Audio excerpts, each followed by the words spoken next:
Lincoln University's president is on paid administrative leave following the death of a popular administrator on Monday.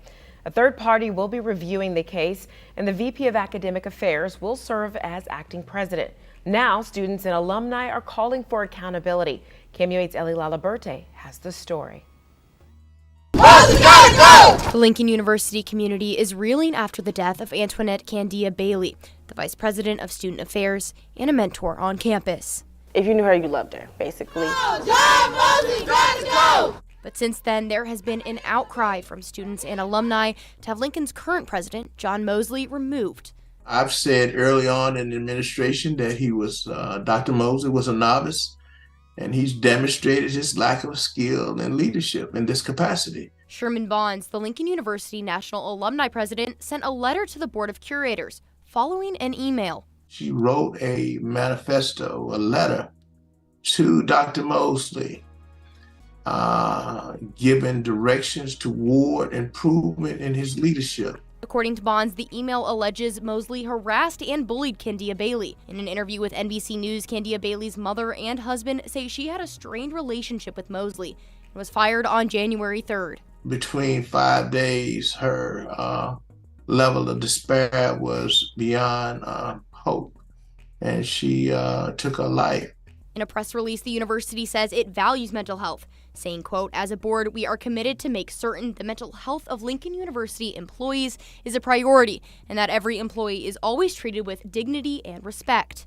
But students like Zoe want more from the university. I do look forward to seeing the resignation or firing of Dr. Mosley. I just feel like at this point we're under poor leadership. And says it goes further than just Mosley.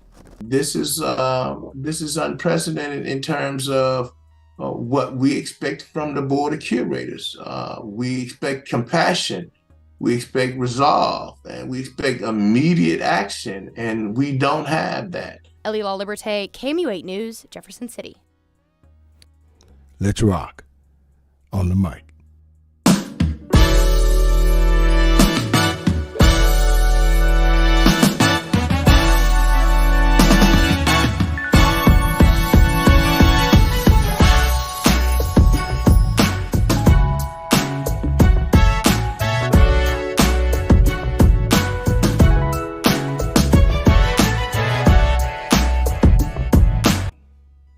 What's up, everybody? And you are listening to the best of the Media Mike Radio Show.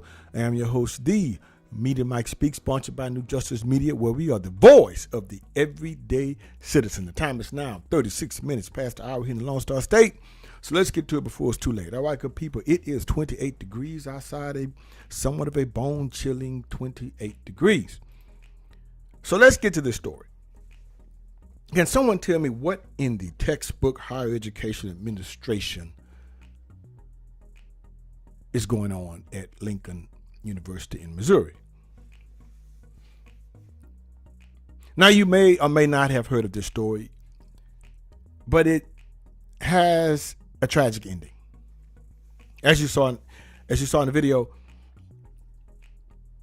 a administrator, Dr. Antoinette Bonnie Candia Bailey, is no longer with us. Now, the reason why, I guess, is somewhat of a mystery, other than the claims that was presented during her time at Lincoln University. Now, the president of Lincoln University was placed on paid administrative leave following the death of Dr. Bailey. She was vice president of student affairs. Now,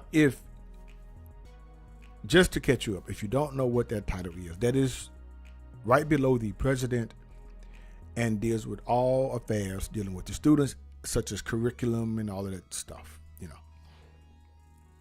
So yeah, any curriculum changes, things like that, and they oversee the deans, and it just goes down from there. So that's somewhat of a chain of command.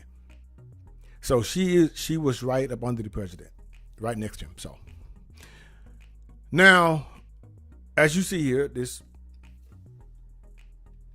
probably must be Dr. Mosley, which appears to be in a family photo. Now, Dr. Bailey served in the student affairs role at the university in Jefferson City, Missouri, up until January 3rd, 5 days before taking her life.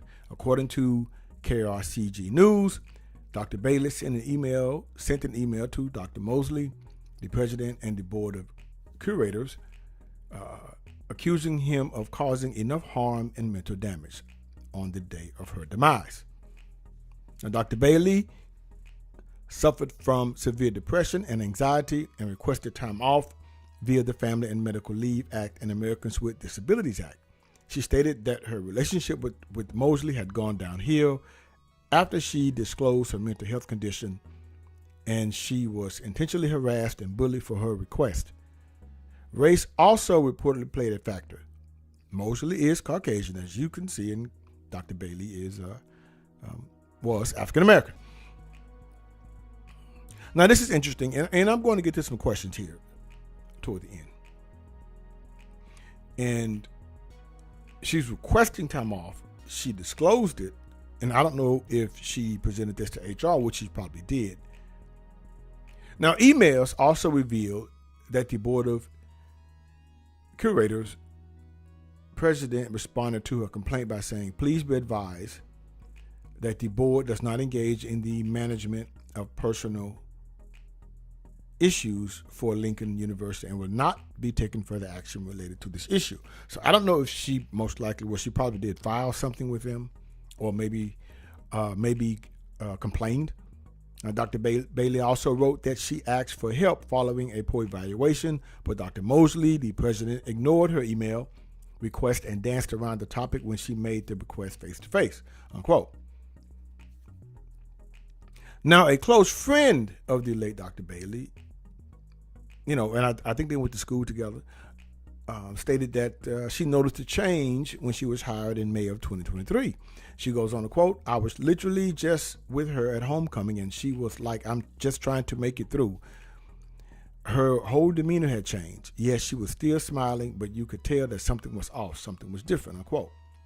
Now, according to USA Today, candidate Bailey was recently let go from the university. The family confirmed to NBC News that she was terminated and that the 49-year-old Illinois native deleted herself while in Illinois. Her mother, Veronica Candia, said that her daughter did not provide her with any specifics regarding Mosley comments to her. Now, Dr. Bailey's husband, Anthony Bailey, told the outlet that his wife had been suffering from depression and confirmed that she did not feel supported at the university. Okay. Now, a little bit of backstory about the late Dr. Bailey. After graduating from Lincoln University in 1998 with a bachelor's degree in sociology, Dr. Bailey earned a master's degree in rehabilitation, counseling, disability studies from Michigan State University, and a doctorate in leadership studies from North Carolina A&T State University. So she has a pretty impressive academic resume for credentials on that. So she returned to her, I would say, alma mater. Now, before joining her alma mater, she worked as the Vice President of Student Affairs, Chief Diversity Officer, and Title IX Coordinator at Elms College in Chicopee, Massachusetts. Dr. Bailey also worked as an Associate Dean of Students and Senior Project Coordinator at the University of Wisconsin-Madison. The dedicated Vice President of Student Affairs also worked at Towson University as the Assistant Vice President of Student Affairs and Housing. Provost and Vice President of Academic Affairs, Stevie Lawrence, is currently serving as acting president. Now, she has an extensive administrative background. So she's a lifer in higher education as an administrator. There's nothing outside of that, but she dedicated, I guess, her whole life. Since graduating in 98, she went on, got all of her education, and then she, I guess, went straight to the top, went straight to the vice president position. I thought you had to have some degree of experience somewhere. But hey, it is what it is. Now, as you know, I do have questions regarding this unforeseen tragedy. Why did Dr. Bailey resign before she was let go? Now, that was her prerogative, but still, she knew this was coming. I mean, that is what normally takes place, what people do. No disrespect. Just things that make you go, Why didn't Dr. Bailey file with the EEOC or contact an attorney? I know she followed the protocol, yes, but it seems, in my opinion that there's something more to this story. I'm just saying.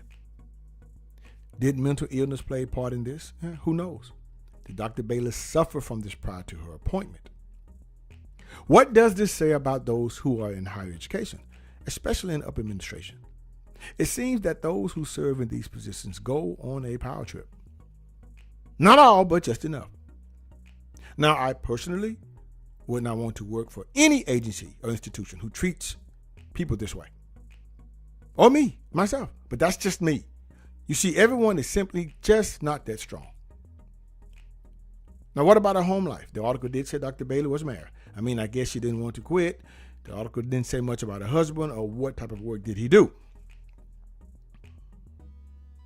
So I don't know. It just seems odd. But she was back home, I guess, at alma mater. But for a woman to have that type of resume,